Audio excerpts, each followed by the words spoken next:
ሰላም ለእናንተ ይሁን የእግዚአብሔር ቤተሰቦች በየስፍራው ሁሉ ያላችሁ ቅዱሳን ሁሉ የጌታ ኢየሱስ ክርስቶስ ሰላም ባላችሁበት ይሁንላችሁ። ክብር ለእግዚአብሔር ይሁን።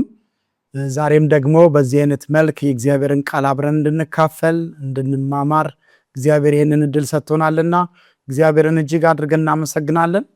ዛሬ ባለፈው ሳምንት የጀመርነውን የእግዚአብሔር ቃል ነው የምንቀጥለው። ባለፈው ሳምንት አብረን አትታወኩ ወይም አትረበሹ በሚል ርዕስ ዙሪያ ከዮሐንስ ወንጌል ምዕራፍ 14 ተነስተን መታወክ ምንድነው? መረበሽ ምንድነው?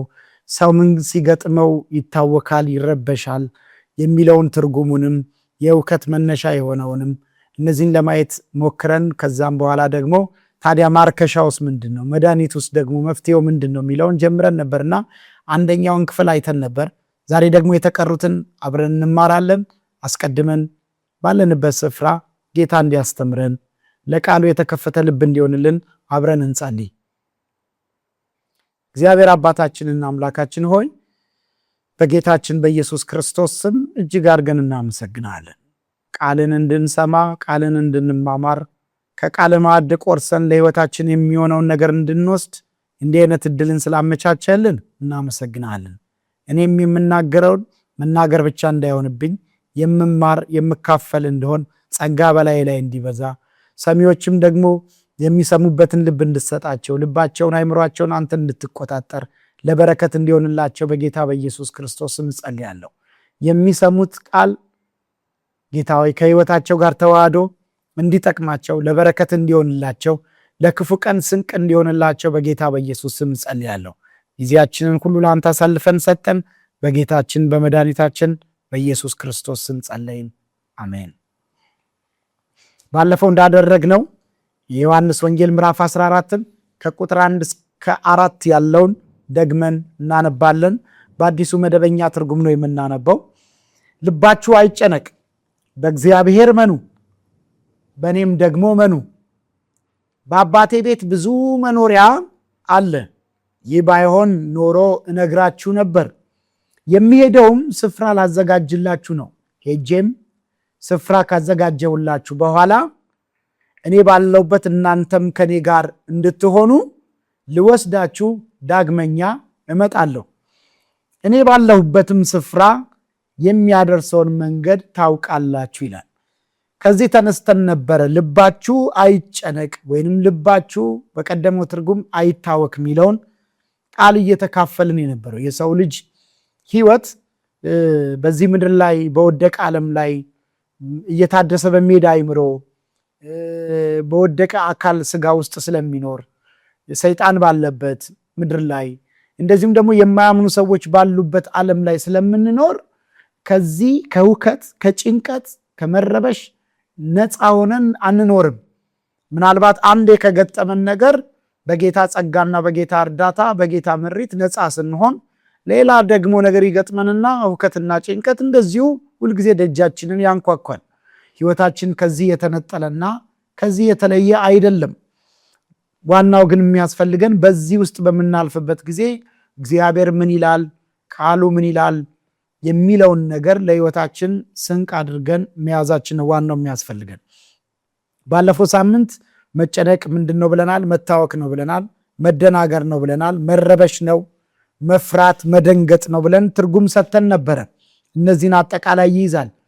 መረበሽን ይይዛል፣ መፍራትን፣ ወደፊት የመሄድ የመገስገስ አቅም ማጣትን፣ መጠራጠርን፣ መናወጥን፣ በሁለት ሀሳብ መወላወልንና ውሳኔ ለመስጠት ውሳኔ እርምጃን ለመራመድ አቅም ማጣትን ያመለክታል ብለናል። በአጠቃላይ እነዚህ በየዕለቱ የሕይወታችን ገጽታ ናቸው ብለናል። በልዩ ልዩ የመጽሐፍ ቅዱስ ጥቅሶች ደግሞ ለማየት ሞክረናል። የሰው ልጆች ምን ሲገጥማቸው፣ ምን ሲያዩ፣ ምን ሲሰሙ ይታወካሉ፣ ይደናገጣሉ የሚለውን ለማየት ሞክረን ከዛ በኋላ ደግሞ የመጀመሪያውን መድኃኒቱን የጭንቀት፣ የመረበሽ፣ የመታወክ ማርከሻ የሆነውን ከዚሁ ከመድኃኒታችን ከጌታችን ካስተማረው ቃል ላይ የመጀመሪያውን ልባችሁ አይጨነቅ፣ በእግዚአብሔር መኑ፣ በእኔም ደግሞ መኑ።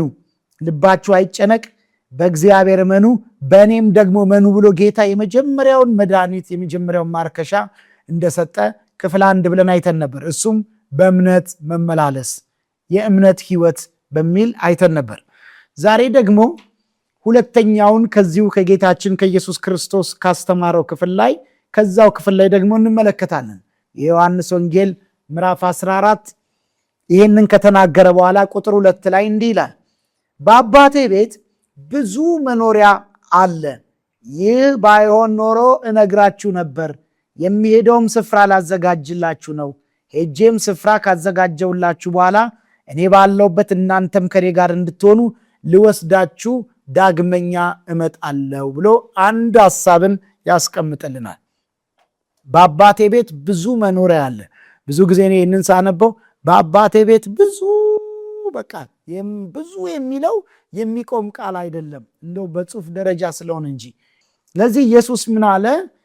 ልባቸው የተጨነቀው ልባቸው የታወከው፣ ባለፈው ስንነጋገር ምን ብለናል? ጌታ በምድር ላይ ያለውን የህይወት የአገልግሎት ቆይታ ጨርሶ ወደ አባቱ ወደ መጣበት ሊሄድ ስለሆነ በስጋ በአካል ሊለያቸው ስለሆነ ደጋግሞ ይህንን ከምዕራፍ 12 ጀምሮ ምዕራፍ 13 ላይ ይነግራቸው ስለነበረ ሊለያቸው እንደሆነ ተረድተው ነበረ የታወኩት የተጨነቁት ብለናል። ስለዚህ አንዱ ማጽናኛ፣ አንዱ የጭንቀትን የመታወክን ማርከሻ በዚህ ስፍራ ላይ ያስቀመጠላቸው አንደኛው እምነት ነው ብለናል። ሁለተኛው ደግሞ በአባቴ ቤት ብዙ ስፍራ አለ የሚል ነው።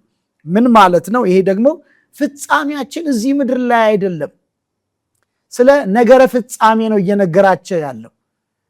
መጨረሻችን እዚህ ምድር ላይ አይደለም። እኛ ክርስቲያኖች፣ እኛ የጌታ ተከታዮች፣ ጌታችን ኢየሱስ ክርስቶስ ሄዷል፣ ዳግመኛም ይመጣል።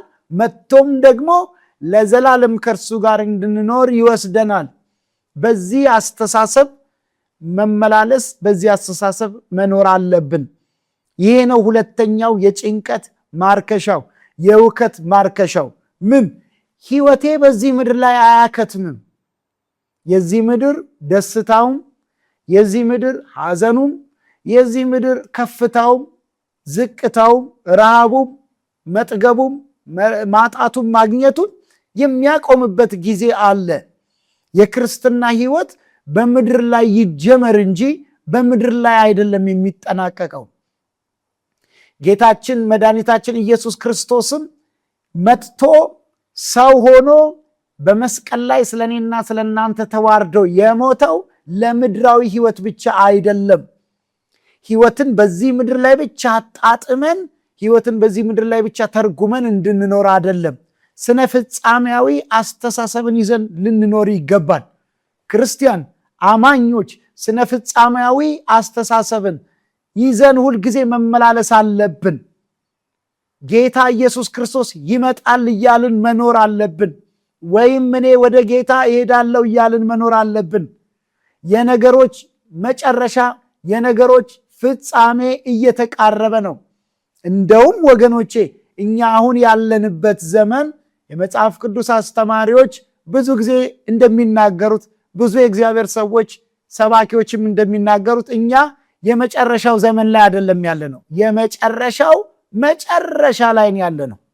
የመጨረሻው ዘመን የመጽሐፍ ቅዱስ አዋቂዎች አስተማሪዎች እንደሚሉት ከጌታ የመጀመሪያው መምጣት በስጋ መወለድ ማለት ነው እስከ ዳግም ምጽአቱ ድረስ ያለው የመጨረሻው ዘመን ይባላል።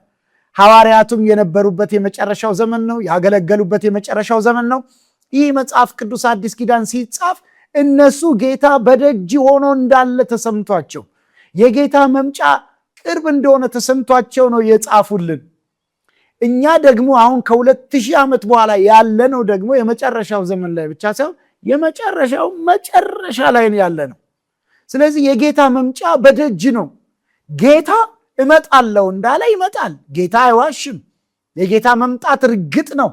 ኢየሱስ ይመጣል። ማራናታ፣ ናፍቀነዋል። ኢየሱስ ቶሎ ይምጣልን። ኢየሱስ ሆይ ቶሎና። ለዚህ ነው በዮሐንስ ራእይ ላይ መንፈሱና ሙሽራይቱ ና ይላሉ ይላል። ክርስቲያን አማኞች በክርስቶስ ኢየሱስ አምነን የዳንን ሰዎች ትልቅ ተስፋ አለን። ትልቁ ተስፋችን በዚህ ምድር ላይ የሚነገረን ለዚህ ምድር ህይወት ኑሮ የሚሆን የትንቢት ቃል አይደለም። መብላት፣ መጠጣት፣ መልበስ፣ ማግባት፣ መውለድ፣ መማር ጥሩ ነው። ይህንን እያደረግን ግን ታላቁ ተስፋችን የጌታችን የኢየሱስ ክርስቶስ መምጣት ነው። እዚህ ስፍራ ላይ ያለው ይሄንን ነው። በአባቴ ቤት ብዙ መኖሪያ አለ። ምን ማለት ነው? ሁሉንም የሚያሳርፍ መኖሪያ አለ።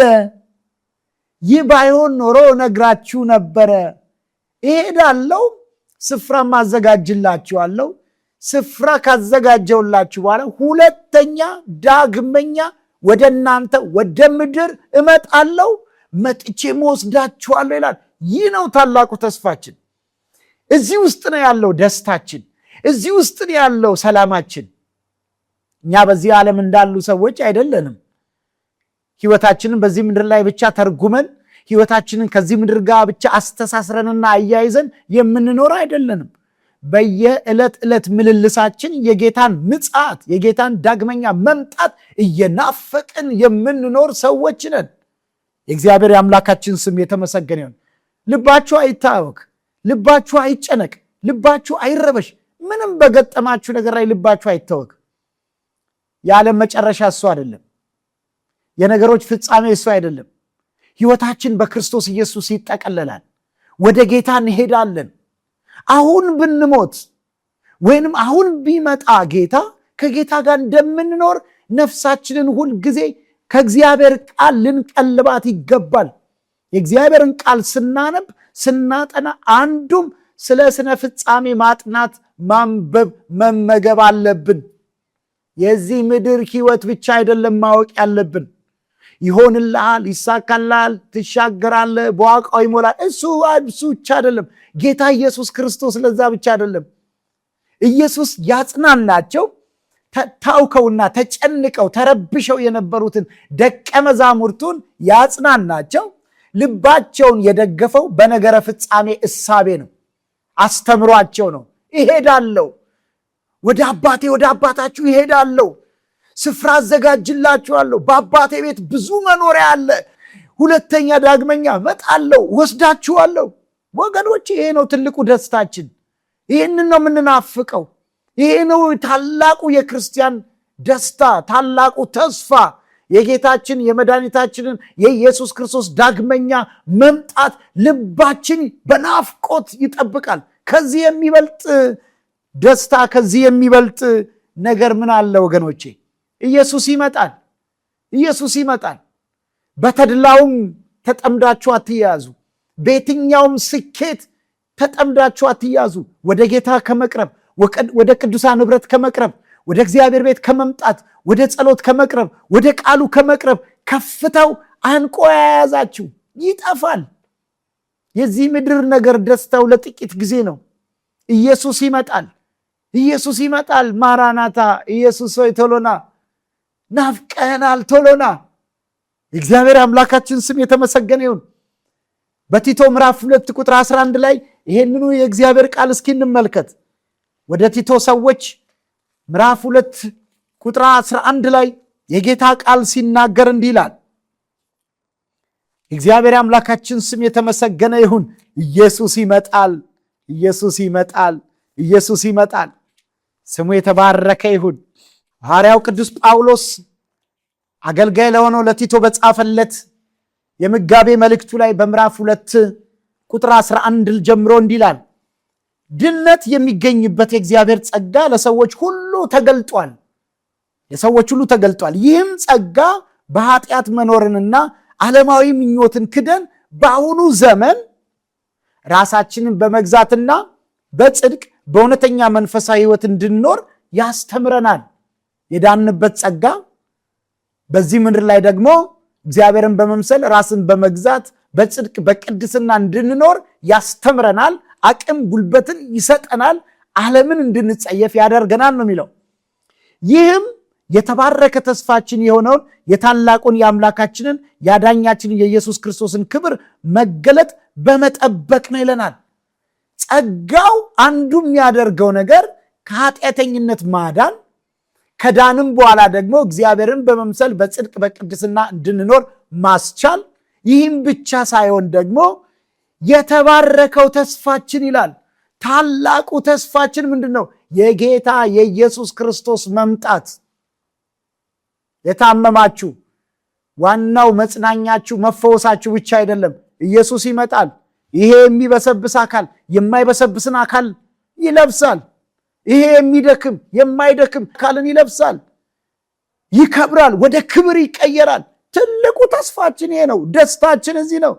የኢየሱስን መምጣት አስቡ። የኢየሱስን መምጣት ስታስቡ በሕይወታችሁ በገጠመው በየትኛውም ነገር ላይ ተደነቃቅፋችሁ አትቀሩም። ትጽናናላችሁ፣ ትበረታላችሁ፣ ያልፋል ትላላችሁ። ክብር ለጌታ ይሁን። ከመካከላችን ከቤተሰባችን በክርስቶስ ኢየሱስ አምነው ያንቀላፉ ወይም የሞቱ ሰዎች በእነሱ ሐዘን ልባችን እንዳይጎዳ፣ ልባችን እንዳይሰበር ወደ ጌታ ነው የሄዱት። አንድ ቀን እናያቸዋለን፣ እንገናኛለን የሚልን እምነት መሞላት አለብን። ከዚህ ከእግዚአብሔር ቃል ወደ እግዚአብሔር ቃል ስንመጣ አንዱ የእግዚአብሔር ቃል የሚያስታጥቀን የጌታን ምጽአት ነው። ኢየሱስ ይመጣል። ይህንን ቃል የምትሰሙ ሁሉ ባላችሁበት ስፍራ ኢየሱስ ይመጣል ብላችሁ አውጁ። ኢየሱስ ይመጣል። አዳኛችን ይመጣል። ጌታችን ይመጣል። እኛስ ሀገራችን በሰማይ ነው ይላል በፊልጵስዩስ መልእክቱ ላይ ሐዋርያው ቅዱስ ጳውሎስ ሲናገር። ከዛም የሚመጣ አዳኝ ንጉሥን እንጠብቃለን ይላል። ኢየሱስ ይመጣል። ኢየሱስ ይመጣል። ልባችሁ አይታወክ፣ ልባችሁ አይፍራ፣ አይደንግጥ። መከራው ያልፋል፣ ችግሩ ያልፋል፣ ሐዘኑ ያልፋል። ሃሌሉያ! ኢየሱስ ይመጣል። ጌታ ለታወኩት፣ ለተጨነቁት፣ ለተረበሹት ደቀ መዛሙርቱ አንዱ የሰጣቸው ምንድን ነው? በአባቴ ቤት ብዙ መኖሪያ አለ፣ ወደዛ ነው የምሄደው። ከዛም ደግሞ እመጣለሁ ሁለተኛ። ጌታ ይመጣል። ከዛ እኔ ባለውበት ለዘላለም፣ ለጥቂት ጊዜ አይደለም፣ ለጥቂት ቀን አይደለም። እዚህ ምድር ላይ ብዙ ነገር ነው የሚያውከን። በህመም በስቃይ የምትታወኩ አይዟችሁ፣ የጌታ ፍቃድ ከሆነ ትፈወሳላችሁ። ባትፈወሱም በዛው ብትሄዱ እንኳን የምትሄዱት ወደ አባታችሁ እቅፍ ነው። ደስ እያላችሁ እያመሰገናችሁ ኑሩ። ለምን? ኢየሱስ ይመጣል። በፊልጵስዩስ ምዕራፍ 1 ላይ ሐዋርያው ቅዱስ ጳውሎስ ሲናገር እንዲህ ይላል። ፊልጵስዩስ ምዕራፍ 1 ላይ ይህ ሐዋርያ የሚደንቅ ሐዋርያ ነው። ቁጥር 21 እና 22 ጀምሮ እንዲህ ይላል፣ ለእኔ መኖር ክርስቶስ ነው፣ ለእኔ መኖር ክርስቶስ ነው፣ ሞትም ማትረፍ ነው ወይንም ደግሞ ጥቅም ነው። ብሞትም ለእኔ ጥቅም ነው። እንደዚህ አስባችሁ ታውቃላችሁ? ስኖር ለክርስቶስ ነው። ክርስቶስ በእኔ ይኖራል። ክርስቶስ ፍቃዱንና ሐሳቡን በእኔ ይፈጽማል። በዚህ ምድር ላይ ያለውት ለሱ ነው፣ እሱም በእኔ ይኖራል። ስሞትስ ብሞትስ? ብሞት ደግሞ ትርፍ ነው፣ ጥቅም ነው፣ ደስታዬ ነው ይላል። እንዴት ነው ደስታ የሚሆነው? እንዴት ነው ጥቅም የሚሆነው? እንዴት ነው ትርፍ የሚሆነው? ሞትም ማትረፍ ነው ይላል። እንዴት? በስጋ ከቆየው ፍሬያማ ተግባር ይኖረኛል። በስጋ በዚህ ምድር ላይ ካለው ወንጌልን እሰራለሁ፣ እናንተን አገለግላለሁ፣ ሰብካለሁ፣ አስተምራለሁ። ነገር ግን የትኛውን እንደምመርጥ አላውቅም። በእነዚህ በሁለቱ እጨነቃለሁ። ልሄድ ከክርስቶስም ጋር ልሆን እናፍቃለሁ፣ ይህ እጅግ የተሻለ ነውና። ሞት ጥቅም የሚሆነው ለዚህ ነው። ሞት ወደ ጌታ የምንሻገርበት ሲሆን ጥቅም ነው፣ ትርፍ ነው። ሐዋርያው ጳውሎስ ምን አለ? በሁለት ነገር እጨነቃለሁ አለ። የትኛውን እንደምመርጥ አላውቅም አለ። ምን? በምድር ላይ እንኑር ወይስ ወደ ጌታ ልሂድ ተብሎ ምርጫ ቢቀርብልኝ ከሁለቱ የቱን እንደምመርጥ አላውቅም። በምድር ላይ ብኖር ብዙ በወንጌል ስራ እሰራለሁ፣ ይሄ ፍሬያማን ያደርገኛል። ብሞት ደግሞ ወደ ጌታ ይሄዳለሁ አለና ከሁለቱ መምረጥ ይከብደኛል ካለ በኋላ ግን አለ ከሁሉ የሚሻለው ከጌታ ጋር መሆን ነው አለ። በጣም የሚገርማችሁ ሐዋርያው ይህን ሲናገር ልሄድ ከጌታ ጋር ልኖር እናፍቃለሁ ሲል መሄጃው መንገድ በዛ ዘመን ላይ በመስዋዕትነት ነበር፣ ያውቀዋል። በሌሎች መጽሐፎቹ ላይ የኔ ሕይወት ሊሰዋ ይላል። በመስዋዕትነት ነው የሚሄደው፣ በመከራ በስቃይ ነው የሚሄደው። ግን መሄጃውን እንዳያስብ ያደረገው መድረሻው ነው። መድረሻው ምንድን ነበር? ከጌታ ጋር መኖር፣ ለዘላለም ከኢየሱስ ጋር መኖር። ሐዘን በሌለበት፣ ነውር በሌለበት፣ የፊት መጨማደድ በሌለበት ከኢየሱስ ጋር መኖር። ጴጥሮስ ሲናገር በመልእክቱ ላይ ጌታችን ኢየሱስ ክርስቶስ ከሙታን በመነሳቱ ምክንያት ለሕያው ተስፋ ለማይጠፋ እድፈት ለሌለበት ይላል። እዛ እድፈት የለም፣ ሁከት የለም፣ መረበሽ የለም፣ ህመም የለም፣ ስቃይ የለም። ሃሌሉያ! ይህንን መናፈቅ አለብን ቅዱሳን። ኢየሱስ ይመጣል። ይሄ ነው የጭንቀት ማርከሻው፣ ሁለተኛው መድኃኒቱ። እንደው የጭንቀት የመታወክ ብቻ ማርከሻ አይደለም። አንዳንድ ጊዜ አማኞች ቅዱሳን በደስታ ጡዘት ውስጥ እንገባና ነገሩን ሁሉ እንተዋለን። አገልግሎትን እንተዋለን። ወደ እግዚአብሔር መምጣትን እንተዋለን። ለደስታችንም ልክ እንዲኖረው የሚያደርገው ይሄ ነው። የጌታን መምጣት እንድንናፍቅ ነው። የሚበልጥ ደስታ ያለበት፣ የሚበልጥ እርካታ ያለበት ኢየሱስን መናፈቅ ይሁንልን። የኢየሱስን መምጣት መናፈቅ ይሁንልን። የኢየሱስን መምጣት መናፈቅ ይሁንልን። ልባችን ኢየሱስ ኢየሱስ ኢየሱስ ቶሎና በማለት የተሞላ ይሁን። ይሄ ነው ሁለተኛው የጭንቀት ማርከሻው። ሶስተኛው ጌታችን ኢየሱስ ክርስቶስ በዚሁ ክፍል ላይ ሲናገር ምዕራፍ 14ን የዮሐንስ ወንጌልን እያየን ነው። ቁጥር 15 ጀምረን እንመልከት። ምዕራፍ 14 ቁጥር 15 ጀምረን ብትወዱኝ ትእዛዜን ትጠብቃላችሁ። ብትወዱኝ ትእዛዜን ትጠብቃላችሁ፣ ወይም ብትወዱኝ ትእዛዜን ጠብቁ። እኔ አብን እለምናለሁ፣ አባቴን እለምናለሁ፣ እርሱም ከእናንተ ጋር ለዘላለም የሚኖር ሌላ አጽናኝ ይሰጣችኋል። እርሱም የእውነት መንፈስ ነው። ዓለም ስለማያየውና ስለማያውቀው ሊቀበለው አይችልም። እናንተ ግን አብሯችሁ ስለሚኖርና በውስጣችሁም ስለሚሆን ታውቁታላችሁ።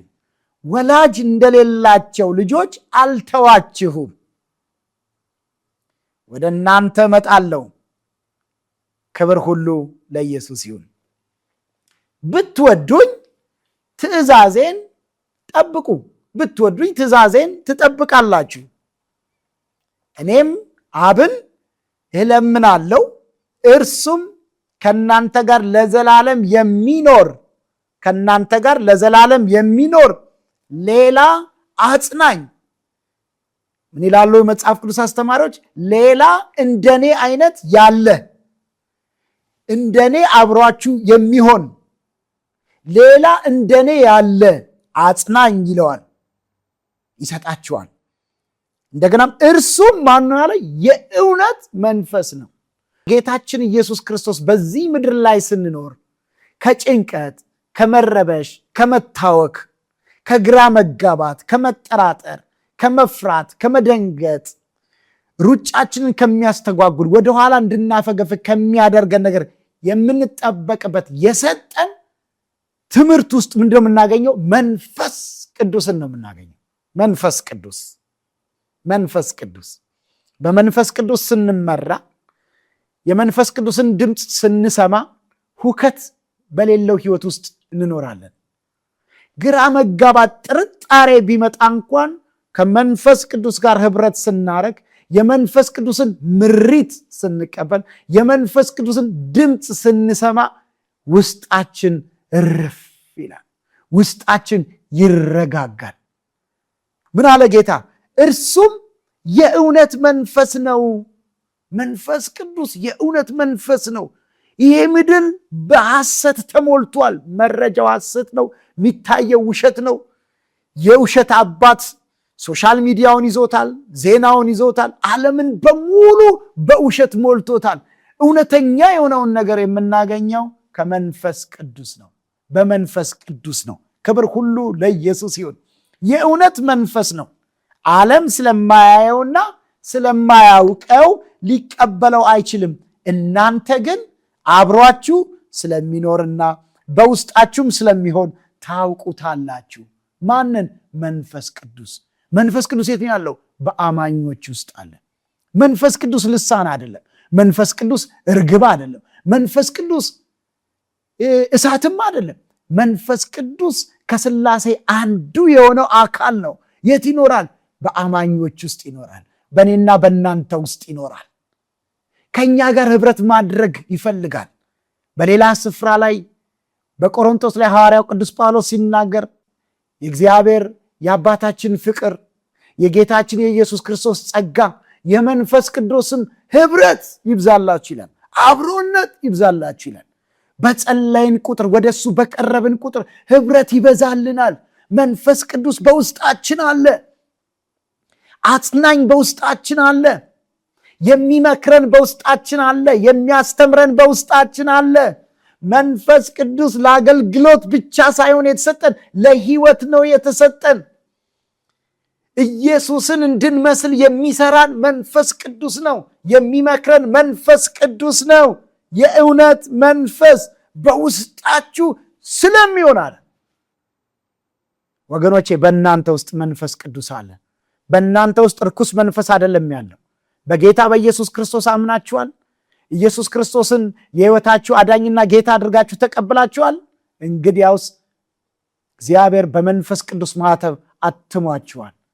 ሲልድ ናችሁ፣ ታትማችኋል፣ የጌታ ናችሁ። መንፈስ ቅዱስ በእናንተ ውስጥ ይኖራል። ስለዚህ ጌታ ሲናገር ሶስተኛው ማርከሻ የመንፈስ ቅዱስ አብሮነት ነው። ፈጠን ልበልና አራተኛውን ደግሞ እንደዚሁ መድኃኒት፣ የእውከት የመታወቅ ማርከሻን ጌታ ከዚህ ክፍል የተናገረውን አብረን እንመልከት። ምዕራፍ 14 ቁጥር 27 ላይ እንዲህ ይላል። ከቁጥር 25 ጀምሬ ላንብበው። አሁን ከእናንተ ጋር እያለሁ ይህን ሁሉ ነግሬያችኋለሁ። አብ በስሜ የሚልከው አጽናኝ መንፈስ ቅዱስ ግን ሁሉን ነገር ያስተምራችኋል አለ። መንፈስ ቅዱስን ሁሉን ነገር ያስተምራችኋል፣ እኔ ነገርኳችሁን ሁሉ ያሳስባችኋል። መንፈስ ቅዱስ ከውከት፣ ከመረበሽ፣ ከምንሰማው ነገር፣ ከሚያውከን፣ ከመታወክ፣ ከጭንቀት የሚጠብቀን በውስጣችን ያደረው መንፈስ ቅዱስ ነው። እሱ ሶስተኛው ነው። አራተኛውን ደግሞ ሲናገር ቁጥር 27 ላይ ሰላምን እተውላችኋለሁ፣ ሰላሜን እሰጣችኋለሁ። እኔ የምሰጣችሁ ዓለም እንደሚሰጣችሁ አይደለም። ልባችሁ አይጨነቅ አይፍራም ብሎ ይደግመዋል። ሰላምን እተውላችኋለሁ፣ የኔን ሰላም እተውላችኋለሁ፣ ሰላሜን እሰጣችኋለሁ። የማንን? የእኔን ሰላም። አማኞች በክርስቶስ ኢየሱስ አምነው የዳኑ የማን ሰላም ነው ያላቸው? የጌታ ሰላም ነው ያለን። የኢየሱስ ሰላም ነው ያለን። ሁኔታዎች ሲገጣጠሙ፣ ሁኔታዎች ሲሳኩ የሚሆን ሰላም አይደለም። ንፋስ አይተን ደመናን አይተን አይደለም ህይወታችን፣ ቤታችን በሰላም የሚሞላው። ከጌታ የተቀበልነው ሰላም አለ። ሰላሜን ነው ያለው። ዓለም እንደሚሰጣቸው አይደለም። ዓለም ሰላምን ትሰጣለች። አዎ ዓለም ከነገሮች ጋር የተያያዘ፣ ከቁስ ጋር የተያያዘ፣ ከስኬት ጋር የተያያዘ ሰላምን ትሰጣለች። የጌታ ሰላም ግን እንደዛ አይደለም።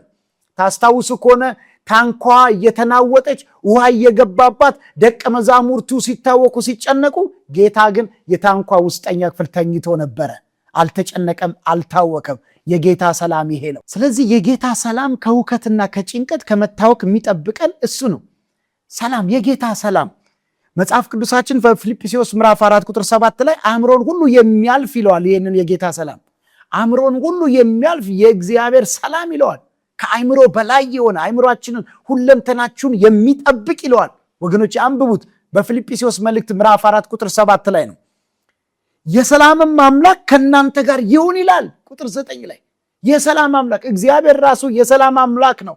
እንድትታወኩ የእግዚአብሔር ፈቃድ አይደለም። እንድትጨነቁ፣ እንድትረበሹ የእግዚአብሔር ፈቃድ አይደለም። እግዚአብሔር በሰላም የተሞላ ህይወት እንዲኖረን ነው። የጌታ ሰላም ይብዛልን። ቆላስይስ ምዕራፍ 3 ቁጥር 15 ላይ የክርስቶስ ሰላም በልባችሁ ይንገስ ይላል። እንዴት ደስ ይላል ባካችሁ! የክርስቶስ ሰላም በልባችሁ ይንገስ። አንደኛ ተሰሎንቄ ምዕራፍ 5 ቁጥር 23 የሰላምም አምላክ ራሱ ሁለንተናችሁን ይቀድስ ይላል። እግዚአብሔር የሰላም አምላክ ነው። ክብር ለጌታ ይሁን። እግዚአብሔር የሰላም አምላክ ነው። ቤታችሁ፣ ህይወታችሁ፣ ኑሯችሁ በጌታ በኢየሱስ ስም በእግዚአብሔር ሰላም የተሞላ ይሁን። ያወካችሁ ያስጨነቃችሁ ነገር አልፎ ሁለንተናችሁን የሚቆጣጠር ልባችሁን የሚደግፍ የጌታ ሰላም በኢየሱስ ስም ይብዛላችሁ። ተባረኩ። አሜን።